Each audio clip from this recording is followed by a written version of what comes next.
Hello friends, स्वागत है आप सभी का आपके अपनी यूट्यूब चैनल बैंकर्स वाला में, जिसमें हमने लास्ट जो वीडियोज वगैरह मैंने दी थी तो स्केल 2 का जो मेरा एक्सपीरियंस था इंटरव्यू का वो मैंने शेयर किया था। और आज हम इस वीडियो में देखने वाले हैं जो अभी भी रिसेंट मेरा आरआरबी स्केल 3 का जो इंटरव्यू हुआ है।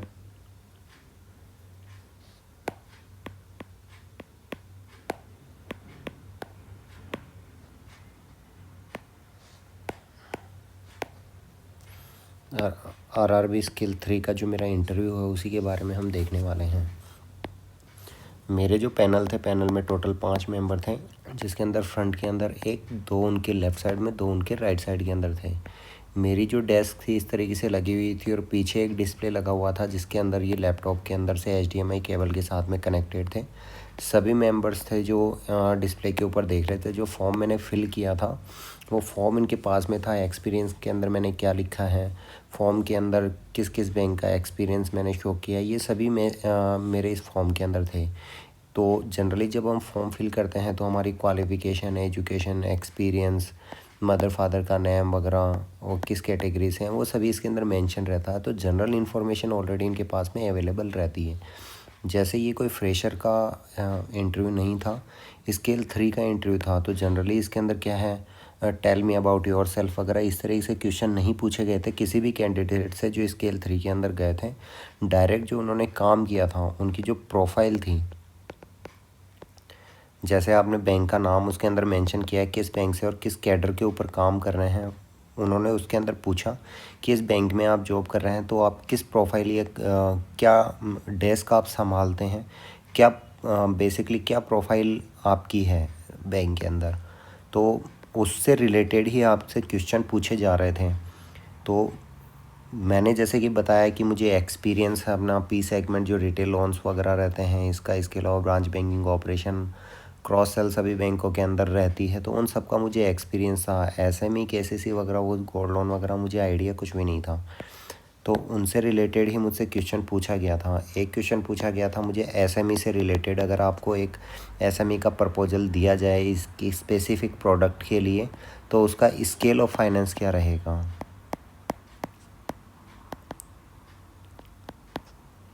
एक क्वेश्चन मुझसे पूछा गया था CRAR,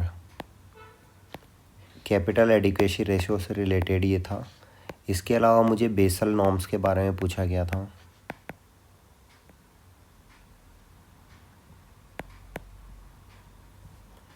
बेसल नॉर्म्स के अंदर ही हमारी जो कैपिटल रहती है टायर 1 टायर 2 उससे रिलेटेड क्वेश्चन मुझसे पूछा गया था।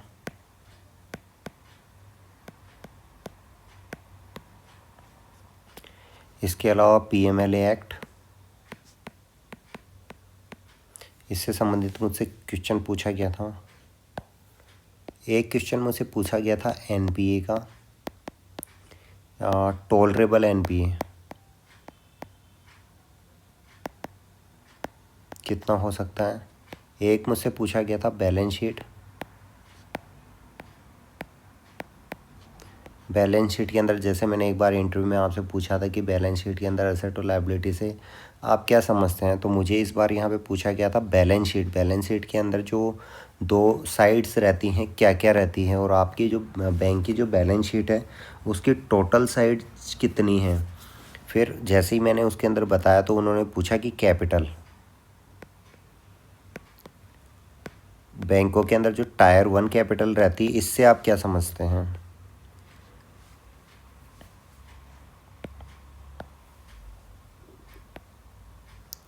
इसके अलावा मुझसे पूछा गया था वहाँ पे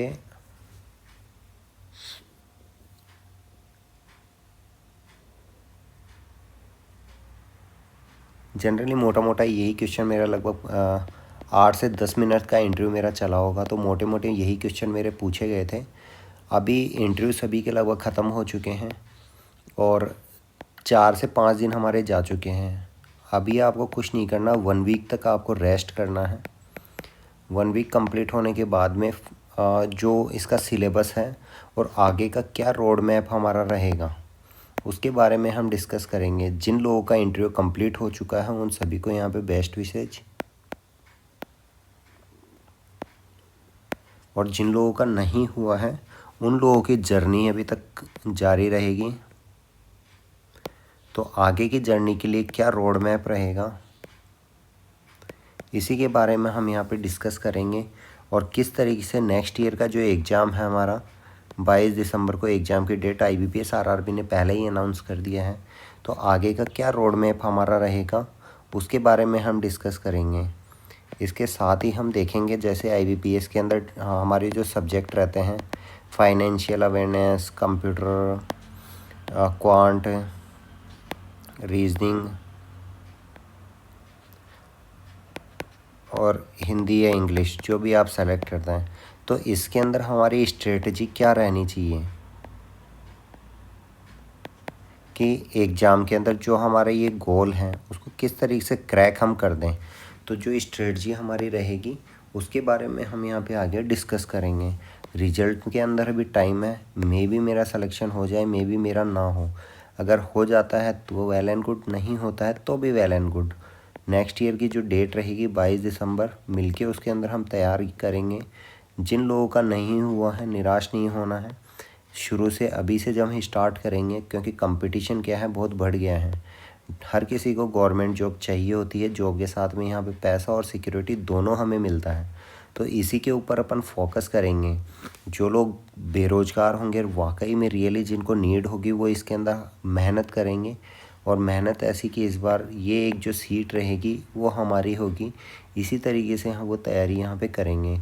हो सकता है इस बार फाइनेंशियल अवेयरनेस में किसी का एक आधा नंबर से रह गया हो, कंप्यूटर में रह गया हो, कांट में रह गया हो, रीजनिंग में रह गया हो, हिंदी या इंग्लिश वाटेवर सब्जेक्ट कोई भी हो सकता है उसके अंदर अगर आपका रह गया है। तो इस बार वो गलती हमें नहीं दोहरानी है, रिपीट नहीं करनी है। और शुरू से तैयारी का आगाज़ ऐसा हम रखेंगे कि एंड में जाकर क्या है किसी तरह का बर्डन अपने ऊपर नहीं रहे।